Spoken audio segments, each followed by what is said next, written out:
Arthur Williams, इतिहास के सबसे बड़े जालसाजों में से एक। इस शख्स ने नकली नोटों की ऐसी नकल तैयार की कि असली नकली का फर्क कर पाना मुश्किल हो गया। क्या आप यकीन कर सकते हैं कि उसे एक सूटकेस के साथ गिरफ्तार किया गया था जिसमें पूरे $60,000 नकद थे? लेकिन हैरानी की बात यह है कि वह इस मुश्किल से भी आसानी से बच निकला। हालांकि आखिरकार उसके ही बेटे ने उसकी सच्चाई दुनिया के सामने ला दी। यह कहानी रोमांचक घटनाओं, पुलिस जांच, नकली नोटों की नकल और कई दिलचस्प मोड़ों से भरी हुई है। अमेरिका के सबसे कुख्यात नकली नोट बनाने वालों में से एक थे। वह $1 के नोट की हूबहू नकल तैयार करने वाले इकलौते व्यक्ति थे। आर्थर ने बहुत छोटी उम्र में अपराध की दुनिया में कदम रखा। उनका पहला अपराध था पार्किंग मीटर तोड़ना, ताकि घर के लिए खाने पीने का सामान खरीदा जा सके और अपनी मां की मदद की जा सके। एक दिन जब वह घर लौटा तो उसने देखा कि फ्रिज पूरी तरह खाली था। यह देखकर वह परेशान हो गया। उसे समझ नहीं आ रहा था कि उनकी जिंदगी इतनी मुश्किल क्यों है। गरीबी से परेशान होकर वह अकेले बाहर निकल पड़ा। चलते चलते उसकी नजर सड़क किनारे लगे एक कार पार्किंग काउंटर पर पड़ी। गुस्से में आकर उसने उसे जोर से मारा। तभी अंदर से सिक्कों की खनखनाहट सुनाई दी। उसके दिमाग में एक ख्याल आया, अगर यह खुल जाए तो वह पैसे निकाल सकता है। उसने हिम्मत जुटाई और अपने चारों ओर नजरें दौड़ाईं। फिर उसने एक छोटा सा लोहे का टुकड़ा उठाया और उसे लॉक के अंदर डालकर दाएं बाएं घुमाने लगा। कुछ ही देर में लॉक खुल गया। उसने सारे सिक्के निकाले, दुकान गया और घर के लिए जरूरी सामान खरीद लिया। जब उसकी मां घर लौटी और इतने सारे सामान देखे तो वह हैरान रह गई। उन्होंने तुरंत पूछा, आर्थर, ये सब कहां से आया? आर्थर ने जवाब दिया, मैंने कार पार्किंग काउंटर तोड़ दिया। यह सुनते ही उसकी मां को गुस्सा आ गया। वह अपने बेटे को चोरी करते हुए नहीं देख सकती थीं। असल में उनकी गरीबी की सबसे बड़ी वजह थी आर्थर का पिता, जिसने 1983 में उन्हें छोड़ दिया था जब आर्थर सिर्फ 11 साल का था। पिता के जाने के बाद उनकी जिंदगी पूरी तरह बदल गई। किराया न चुका पाने की वजह से उन्हें अपना घर छोड़ना पड़ा और वे कुछ समय तक बेघर लोगों के लिए बने एक आश्रय केंद्र, शेल्टर होम में रहे।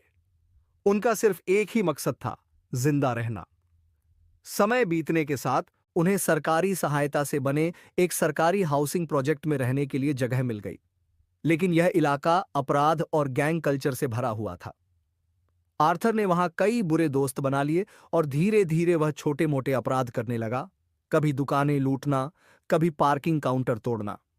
यह सब अब उसकी रोजमर्रा की जिंदगी का हिस्सा बन चुका था। साल 1987। आर्थर अब 15 साल का हो चुका था। इसी दौरान उसकी मुलाकात एक बूढ़े आदमी डा विंची से हुई। यह आदमी उसकी मां का पुराना दोस्त था, या यूं कहें कि गुप्त प्रेमी। एक दिन आर्थर कार चोरी करने की कोशिश में गिरफ्तार हो गया, लेकिन डा विंची ने पुलिस स्टेशन जाकर उसकी जमानत भर दी। अगर तुम्हें चोर बनना ही है तो अक्लमंदी से बनो। यह छोटी मोटी चोरी करके तुम्हें कुछ नहीं मिलेगा। तुम्हें कुछ बड़ा सोचना होगा।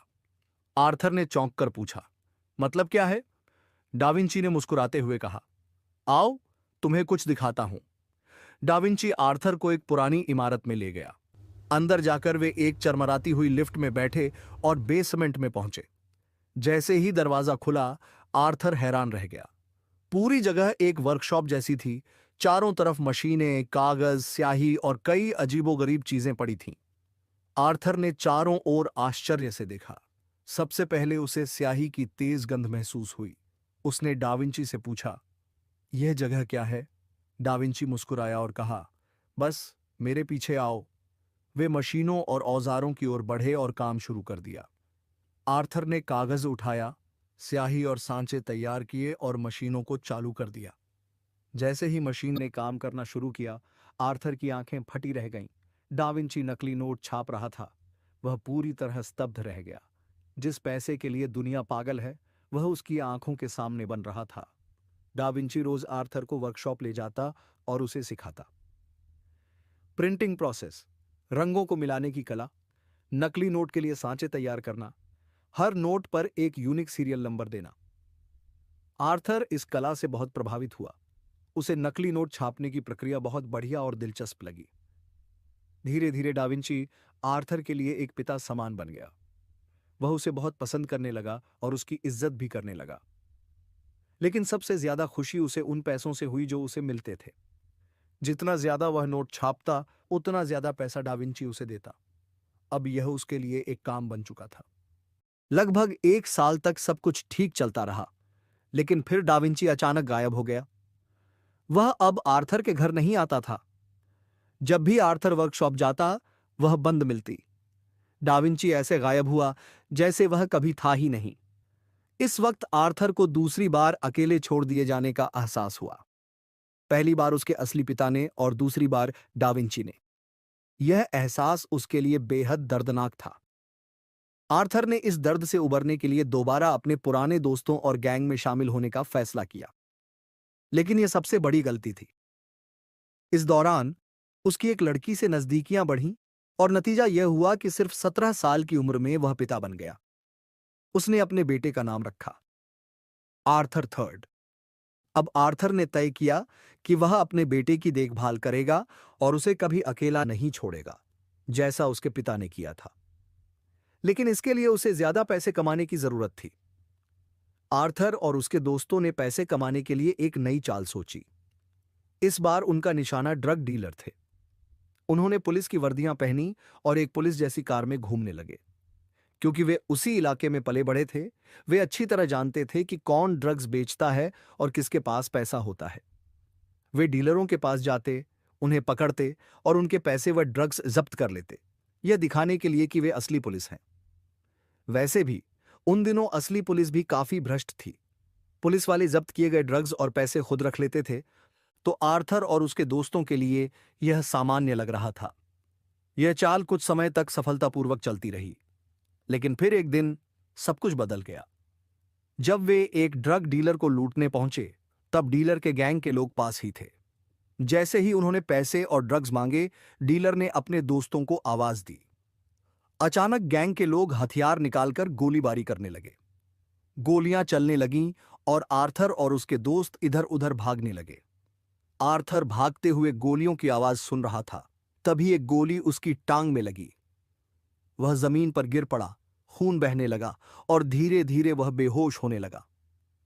उसे लगा कि यही उसके जीवन का अंत है। लेकिन जब उसकी आंख खुली तो वह अस्पताल में था।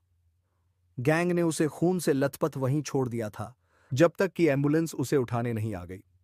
यह अनुभव आर्थर के लिए बेहद डरावना था। इस घटना के बाद आर्थर को एहसास हुआ कि वह शिकागो में अब सुरक्षित नहीं है। अगर वह यहां रुका तो एक दिन मर जाएगा या गिरफ्तार हो जाएगा। इसलिए 1993 में उसने शिकागो छोड़कर टेक्सास जाने का फैसला किया। टेक्सास में आकर आर्थर ने एक ईमानदार जिंदगी जीने की कोशिश की। उसे कुछ छोटे-मोटे कम सैलरी वाले काम मिले, लेकिन उसने हार नहीं मानी। आर्थर अब अपनी पुरानी जिंदगी को पीछे छोड़कर एक नई शुरुआत करना चाहता था। वह अपराध की दुनिया से निकलकर सीधी राह पर चलना चाहता था। इसी दौरान उसकी मुलाकात नताली नाम की एक लड़की से हुई। धीरे धीरे दोनों में प्यार हो गया और फिर आर्थर ने उसे शादी के लिए प्रपोज किया। नताली ने हां कह दी और दोनों ने शादी कर ली। आर्थर को नताली के साथ बहुत सुरक्षित और सुकून भरा महसूस हुआ। वह उस पर इतना भरोसा करने लगा कि उसने अपना पूरा अतीत उसके सामने खोलकर रख दिया। मैं चोर था, नकली नोट छापता था और अपराध की दुनिया में गहरे उतर चुका था।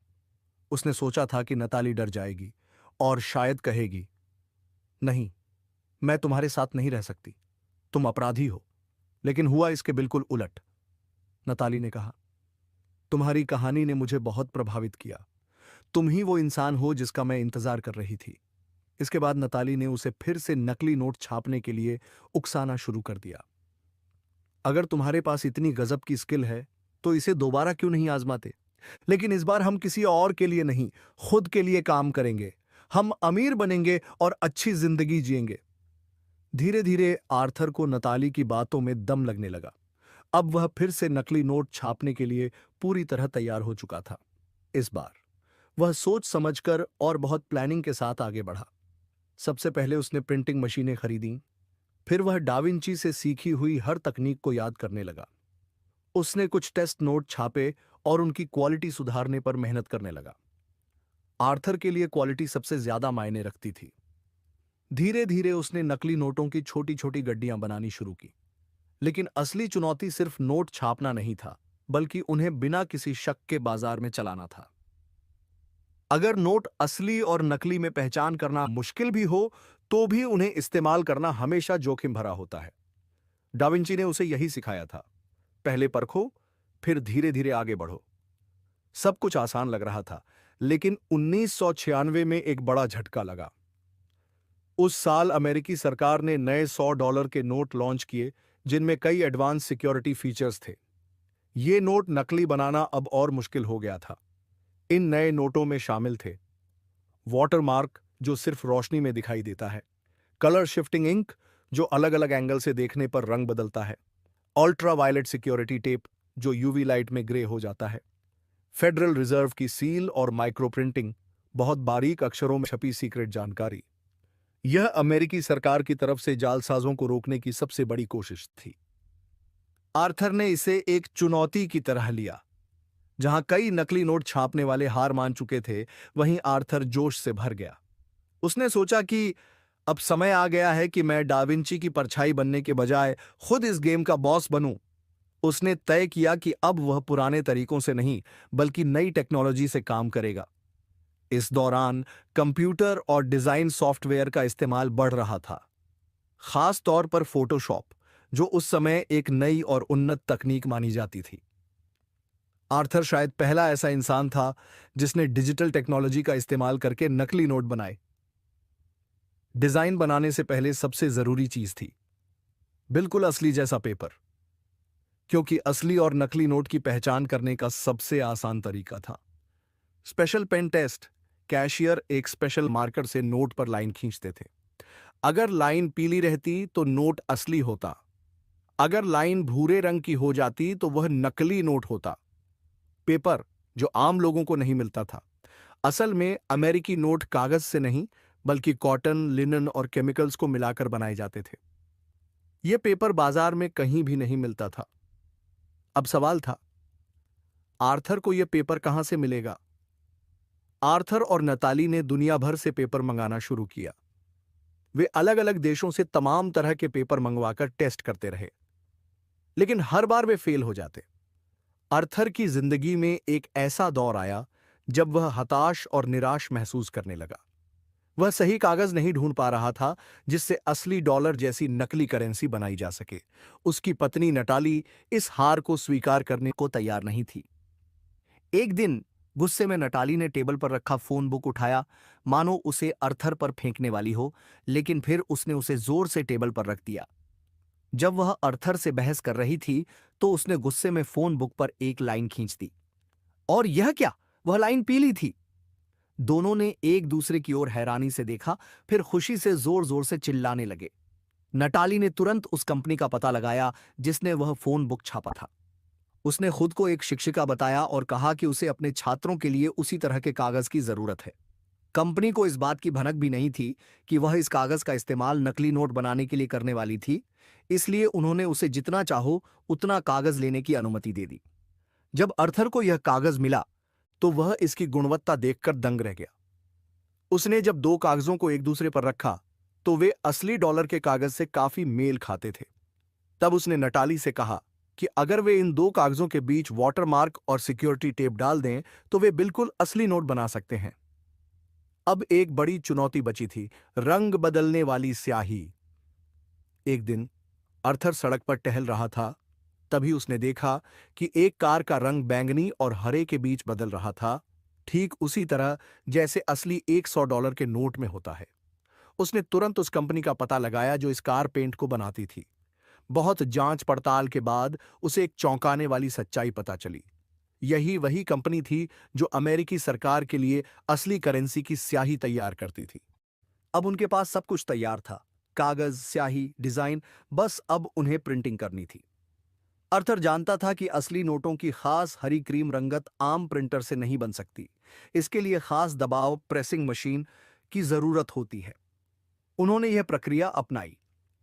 एक, पहली प्रेसिंग, स्याही, वाटरमार्क और सिक्योरिटी टेप को सही तरीके से कागज पर लगाया गया और पहली बार दबाया गया। 2. दूसरी प्रेसिंग, नोट के बीच में पोर्ट्रेट को प्रिंट किया गया और दोबारा दबाव डाला गया। 3. तीसरी प्रेसिंग, फेडरल रिजर्व की सील और सीरियल नंबर प्रिंट किए गए और अंतिम बार दबाव डाला गया। यहां तक कि उन्होंने एक विशेष सॉफ्टवेयर भी तैयार करवाया जो हर नोट को अलग अलग सीरियल नंबर देता था, जिससे कोई भी यह नहीं पहचान सकता था कि वे नकली हैं। अब यह जांचने का समय था कि उनका बनाया नकली नोट असली की तरह काम करता है या नहीं। नटाली ने एक सुपरमार्केट से कुछ छोटी मोटी खरीदारी की, जिसकी कीमत सिर्फ $10 थी। उसने कैशियर को $100 का नकली नोट दिया और इंतजार करने लगी। 8. कैशियर ने तुरंत एक विशेष पेन से नोट पर लाइन खींची। लाइन पीली थी। दूसरी फिर उसने नोट को तिरछा किया और देखा कि स्याही का रंग बदला। 3. इसके बाद उसने नोट को लाइट के सामने किया और देखा कि वाटरमार्क भी था। 4. इससे वह पूरी तरह आश्वस्त हो गया कि यह असली नोट है और उसने नटाली को बाकी $90 असली डॉलर में लौटा दिए। नटाली सुपरमार्केट से बाहर आई और खुशी से झूम उठी। जब अर्थर ने उसे इतना खुश देखा तो उसे समझ में आ गया कि अब वे किसी और स्तर पर जाने वाले हैं। अब वह गरीब से रईस बनने वाले हैं। इसके बाद उन्होंने बड़ी मात्रा में नकली नोट छापना शुरू कर दिया। वे हर महीने लगभग $50,000 प्रिंट करते थे, लेकिन उन्हें इसे खर्च करने में बहुत सावधानी बरतनी थी। वे अलग अलग जगहों पर जाकर नकली पैसे खर्च करते, फिर तुरंत दूसरी जगह चले जाते। धीरे धीरे उन्होंने मनी लॉन्ड्रिंग शुरू की। वे नकली नोटों से महंगी चीजें खरीदते और असली पैसे में उनका एक्सचेंज करवा लेते। 23 और 22 साल की उम्र में वे लाखों डॉलर के मालिक बन चुके थे। उनके लिए जिंदगी एक सपने जैसी थी। वे जो चाहें कर सकते थे, बिना किसी डर के। आर्थर और नताली का नकली नोटों का खेल अब अपने चरम पर था। वे हर दिन $30,000 तक के नकली नोट छापते थे। उनके पास सब कुछ था, इतना कि उन्हें समझ नहीं आता था कि और क्या खरीदें। इसलिए वे बच्चों के कपड़े, डायपर और कई अन्य चीजें खरीदकर चैरिटी को दान करने लगे। यह उन्हें खुशी देता था। समय बीतता गया और साल 2000 आ गया। आर्थर ने फैसला किया कि अब वह अपने गृहनगर शिकागो लौटेगा और नताली भी उसके साथ थी। इन सालों में आर्थर अपने बेटे और उसकी मां का पूरा खर्च उठा रहा था, लेकिन 10 साल के हो चुके बेटे से वह बहुत समय से नहीं मिला था। जब आर्थर ने अपने बेटे को अपने साथ बाहर ले जाना शुरू किया, उसे खिलौने, कपड़े और जरूरत की हर चीज दिलाई, तो बेटा धीरे धीरे उससे जुड़ने लगा। पिता बेटे का रिश्ता मजबूत हो गया। लेकिन शिकागो लौटकर आर्थर ने अपने पुराने दोस्तों से फिर मुलाकात की और एक बहुत बड़ी गलती कर दी। आर्थर ने अपने दोस्तों को अपनी नई कमाई के बारे में बताया। उसने बताया कि वह नकली नोट छापता है और इससे कितनी बड़ी रकम बना चुका है। फिर उसने दोस्तों को एक नोट दिखाया और पूछा, क्या तुम असली और नकली में फर्क कर सकते हो? कोई भी पहचान नहीं पाया। अब आर्थर चाहता था कि उसके दोस्त भी इस काम में उसकी मदद करें। वह हर महीने लाखों डॉलर छाप रहा था, लेकिन उसे इन्हें खर्च करने में परेशानी हो रही थी। इसलिए उसने अपने दोस्तों से कहा कि वे इन नोटों को बड़े रेस्टोरेंट्स, नाइट क्लब्स और कैसिनो में चलाने में उसकी मदद करें। धीरे धीरे आर्थर के नकली नोट पूरे शहर में फैलने लगे। एफबीआई को इस नकली करेंसी पर शक हुआ। वे जान चुके थे कि मार्केट में जो नकली डॉलर आ रहे हैं, वे इतने परफेक्ट हैं कि असली से अलग कर पाना नामुमकिन है। एफबीआई इसे अमेरिकी इतिहास का सबसे बेहतरीन नकली नोट मान रही थी। लेकिन आर्थर को अब भी अपनी कमाई कम लग रही थी। अब उसने खतरनाक गैंगस्टर्स और माफिया के साथ काम करना शुरू किया। आर्थर अब रूसी गैंग्स, इटालियन माफिया और कई दूसरे अपराधी गिरोहों के साथ काम कर रहा था। उसने एक नया तरीका अपनाया। वह $1,00,000 नकली डॉलर को सिर्फ 30,000 में बेचता। गैंगस्टर फिर इन नोटों को खुद मार्केट में घुमा देते। लेकिन यह दुनिया बेहद खतरनाक थी। आर्थर हर मीटिंग में माइक डिटेक्टर लेकर जाता, ताकि यह पक्का कर सके कि कोई पुलिस का मुखबिर तो नहीं। वह हर जगह छुपे कैमरों और पुलिस की जासूसी से बचने की कोशिश करता। 2002 में उसकी यह सावधानी भी उसे बचा नहीं पाई। एक दिन रूसी माफिया ने उसे एक नाइट क्लब में पार्टी के लिए बुलाया। पार्टी में हर तरह के नशे और अपराधी मौजूद थे। आर्थर अपने साथ एक सूटकेस लेकर गया, जिसमें $60,000 के नकली नोट थे। पार्टी के दौरान वह अपने होटल के कमरे में आराम करने चला गया, लेकिन आधी रात को दरवाजे पर जोरदार दस्तक हुई। पुलिस, दरवाजा खोलो! आर्थर के हाथ पैर कांप गए। जैसे ही उसने दरवाजा खोला, पुलिस ने बंदूकें तान दी। उन्होंने तुरंत कमरे की तलाशी शुरू की। बेड के पास ही ड्रग्स रखी थी। पुलिस को लगा कि यह ड्रग्स की कमाई का पैसा है, लेकिन तभी एक अफसर ने नोट उठाए और गौर से देखने लगा। यह पैसा, कुछ गड़बड़ है। आर्थर को एहसास हो गया कि अब वह फंस चुका है। नकली नोटों का राज खुलने वाला था और यह ड्रग्स रखने से भी बड़ा अपराध था। जैसे ही पुलिस ने जांच प्रक्रिया शुरू की, आर्थर ने एक वकील किया।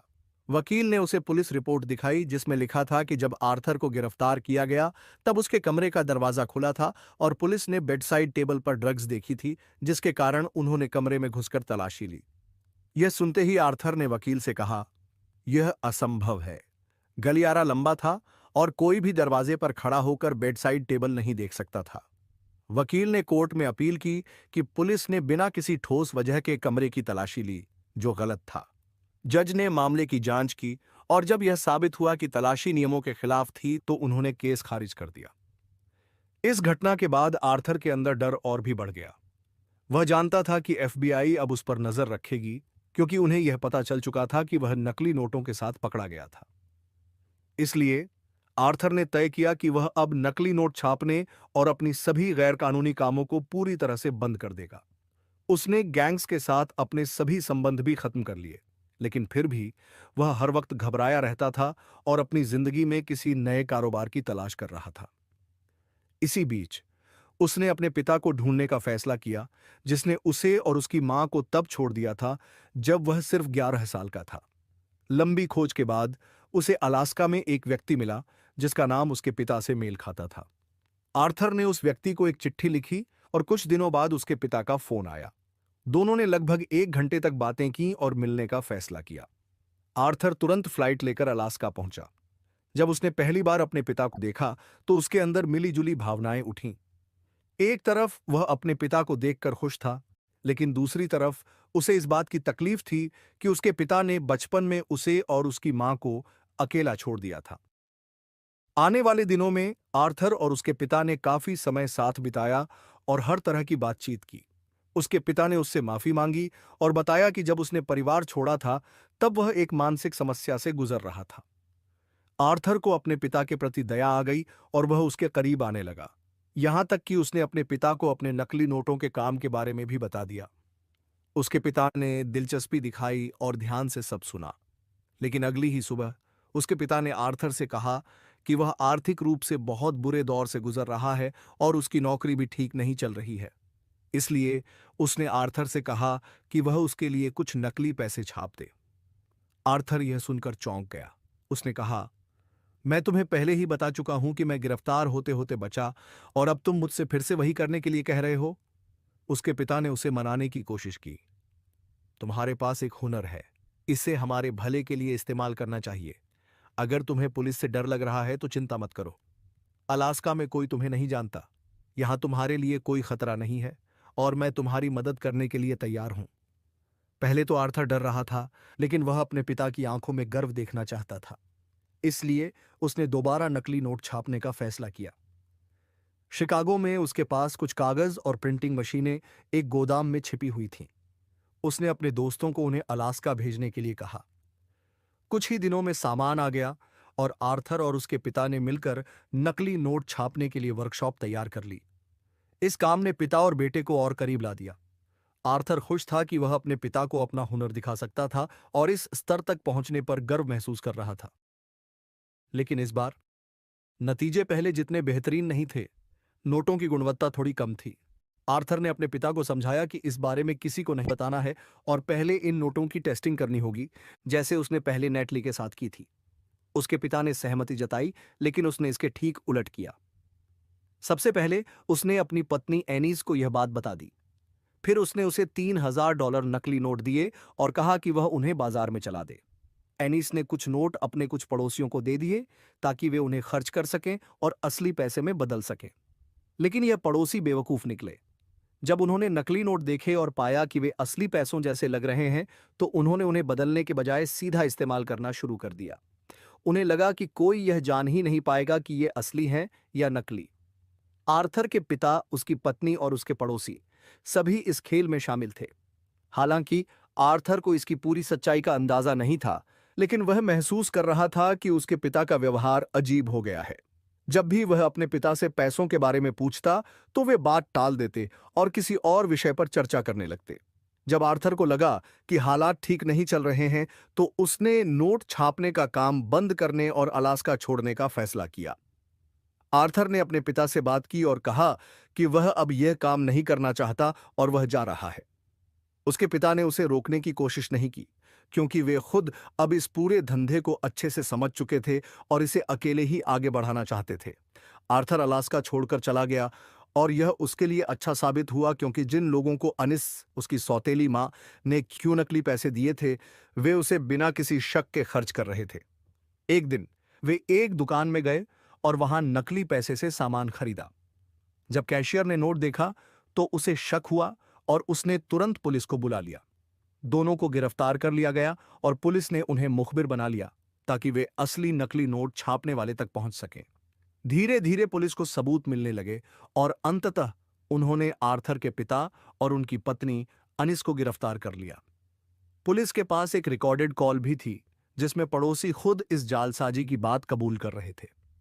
जब पुलिस ने अनिस से पूछताछ की, तो उसने सब कुछ उगल दिया और बताया कि आर्थर भी इस धंधे में शामिल था। जैसे ही आर्थर अपनी पत्नी नताली के पास टेक्सास लौटा, एफबीआई और स्पेशल फोर्स ने उसके घर पर छापा मार दिया। लेकिन आर्थर सतर्क था। उसने अपने घर में कोई सबूत नहीं छोड़ा था।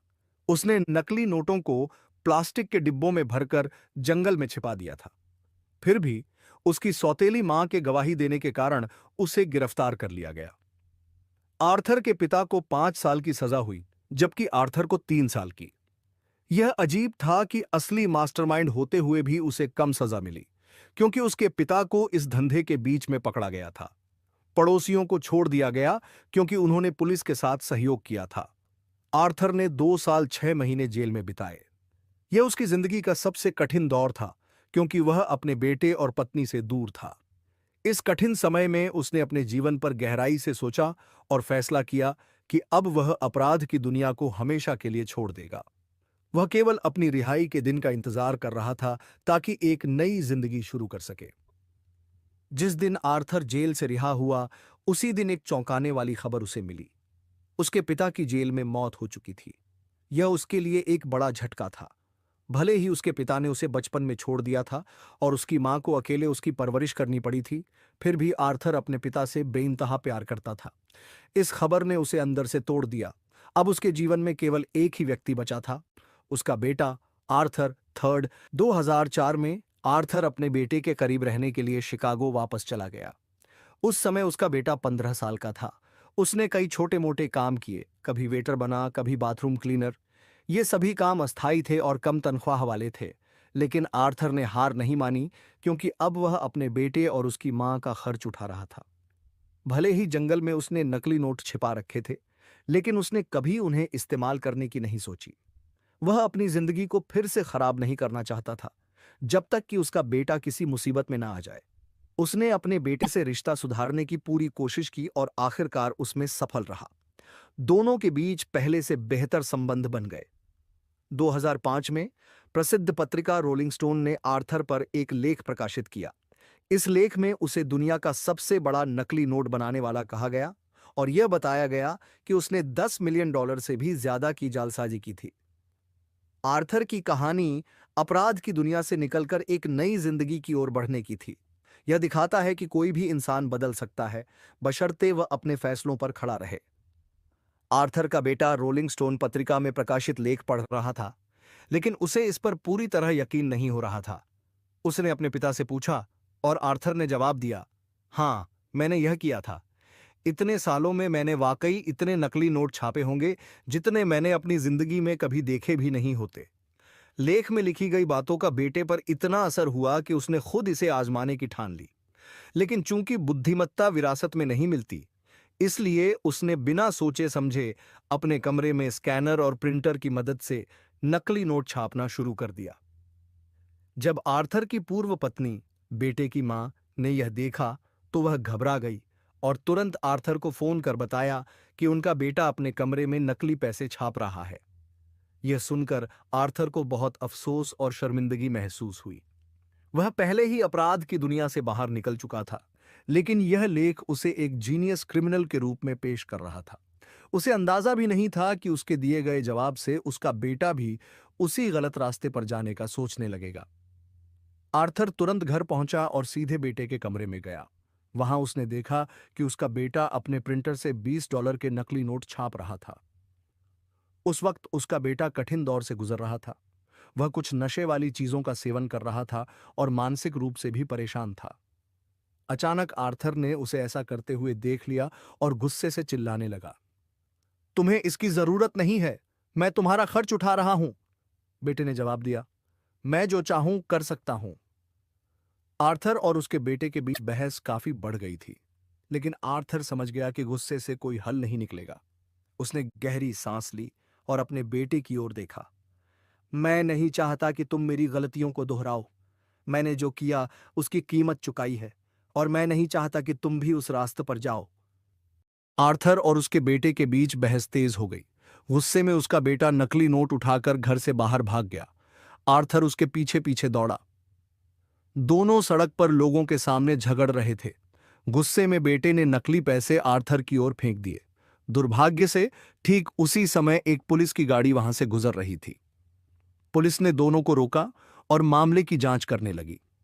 आर्थर जल्दी से सड़क पर गिरे पैसे उठाने लगा और पुलिस को समझाने की कोशिश की कि यह सिर्फ पिता पुत्र के बीच छोटा सा झगड़ा था।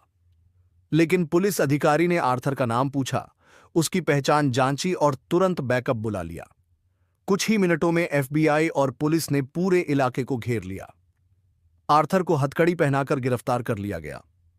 एफबीआई अधिकारियों ने कहा, हमें इन $20 के नकली नोटों से फर्क नहीं पड़ता, लेकिन तुम्हारी जेब में मिले $100 के ये नोट हमें पहचाने हुए लगते हैं। ये वही नकली नोट थे जो आर्थर अब भी जरूरत पड़ने पर इस्तेमाल करता था। पहली बार सबूतों की कमी के कारण आर्थर को सिर्फ 3 साल की सजा हुई थी, लेकिन इस बार उस पर वही आरोप साबित हो गए और उसे 9 साल की सजा सुनाई गई। आर्थर तीसरा, यानी उसका बेटा, कुछ महीनों के लिए किशोर सुधार गृह जुवेनाइल डिटेंशन सेंटर भेज दिया गया। एफबीआई ने उसे अपने पिता के खिलाफ गवाही देने के लिए कहा, लेकिन उसने मना कर दिया। आर्थर को लगा कि वह दुनिया का सबसे बड़ा हारा हुआ इंसान है। वह अपने पिता के साथ रिश्ते ठीक नहीं कर पाया, अपने बेटे को सही रास्ते पर नहीं ला पाया और अब फिर से जेल में था। उधर उसका बेटा अपनी मां के पास वापस चला गया, लेकिन दोनों के विचार नहीं मिले, इसलिए उसने घर छोड़ दिया और अकेले रहने लगा। अगले कुछ सालों में आर्थर का बेटा अपने दम पर नकली पैसे बनाने लगा। हालांकि उसके नोट उतने परफेक्ट नहीं थे, बल्कि एक सामान्य स्कैन की गई कॉपी जैसे दिखते थे। फिर भी उसके ग्राहक थे। धीरे धीरे उसने अपनी तकनीक को बेहतर किया। उसने बेहतर उपकरण खरीदे, प्रिंटर और मशीनें लगाईं और एक वर्कशॉप बना ली। उसने इस काम में पूरी तरह कदम रख दिया और रात भर प्रिंटिंग मशीनें चलती रहती थीं। 2009 में जब वह 18 साल का था, वह एक बड़े ऑर्डर पर काम कर रहा था। तभी अचानक एफबीआई ने वर्कशॉप पर छापा मार दिया। जब आर्थर को जेल में अपने बेटे की गिरफ्तारी की खबर मिली, तो वह हैरान और दुखी हो गया। उसे लगा कि उसके बेटे के अपराध के लिए वही जिम्मेदार है। आर्थर ने अपने बेटे वाली जेल में ट्रांसफर होने की अपील की। 1 महीने बाद उसकी अपील मंजूर हो गई। आर्थर को अपने बेटे से मिलने की खुशी थी। जेल में वे दोनों अच्छे दोस्त बन गए। वे हमेशा साथ रहते, अपने भविष्य और सपनों के बारे में बात करते और सोचते कि जेल से बाहर निकलने के बाद क्या करेंगे। आर्थर हमेशा से एक कलाकार बनना चाहता था। जेल में उसने पेंटिंग बनाना शुरू किया। जब वह 2015 में जेल से बाहर आया, तो उसने कलात्मक क्षेत्र में काम करना शुरू किया। उसकी सभी पेंटिंग्स उसके जीवन और नकली नोट बनाने के अनुभवों को दर्शाती थीं। उसने पैसों के सिक्योरिटी फीचर्स का इस्तेमाल अपनी कला में किया। धीरे धीरे उसकी पेंटिंग्स की कीमत $40,000 से $50,000 तक पहुंच गई। उसकी जिंदगी पूरी तरह बदल गई। पहले वह $100 के नकली नोट छापता था, अब वह एक पेंटिंग बनाकर $1,00,000 में बेचता था। अगर आपको यह कहानी पसंद आई हो तो वीडियो को लाइक करें, अपने विचार कमेंट में बताएं और चैनल को सब्सक्राइब करना न भूलें। आपके एक लाइक और कमेंट से हमें और भी रोमांचक कहानियां लाने की प्रेरणा मिलती है। और हाँ, इस वीडियो को अपने दोस्तों के साथ शेयर करें ताकि वे भी इस दिलचस्प कहानी का आनंद ले सकें। धन्यवाद।